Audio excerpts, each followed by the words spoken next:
Davlat xavfsizlik xizmatining Navoiy viloyati bo'yicha boshqarmasi xodimlari tomonidan prokuratura va ichki ishlar organlari bilan hamkorlikda o'tkazilgan tezkor tadbirda Samarqand tumanida istiqomat qiluvchi 1990-yilda tug'ilgan shaxs Navoiy shahrida yashovchi fuqaroni Turkiya, Yevropa, Meksika yo'nalishi orqali Amerika Qo'shma Shtatlariga yuborish evaziga 28 ming AQSh dollari talab qilib, oldindan 14 ming AQSh dollari olgan vaqtida ashyoviy dalillar bilan ushlandi.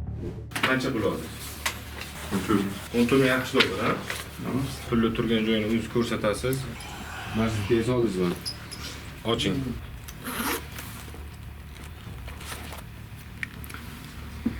Pulni serial raqamini aytib o'taman. PI 857 0005 9A. Bir xil serial raqamda ekanligi aniqlandi.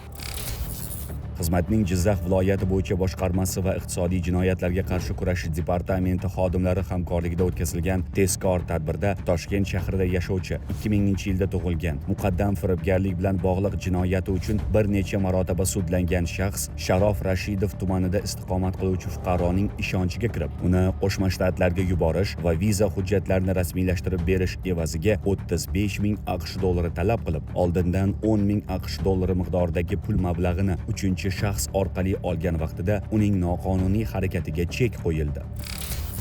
Voqea joyidan kiramiz, bizga nimqorong'ilik kerak bo'lgani uchun.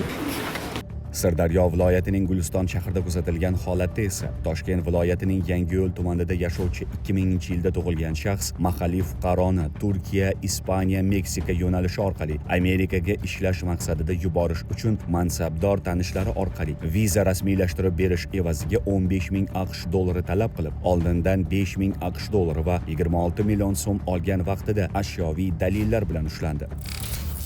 Xizmatning Sirdaryo viloyati bo'yicha boshqarmasi xodimlari tomonidan Toshkent viloyatida o'tkazilgan tezkor tadbirda Toshkent shahrida yashovchi 1995-yilda tug'ilgan shaxs Shirin shahrida istiqomat qiluvchi 2 nafar fuqaroning ishonchiga kirib, ularni Amerika Qo'shma Shtatlariga ishga yuborish hamda viza va boshqa hujjatlarni rasmiylashtirib berish evaziga 38 ming AQSh dollari talab qilib, oldindan 52 million so'm olgan vaqtida ashyoviy dalillar bilan ushlandi.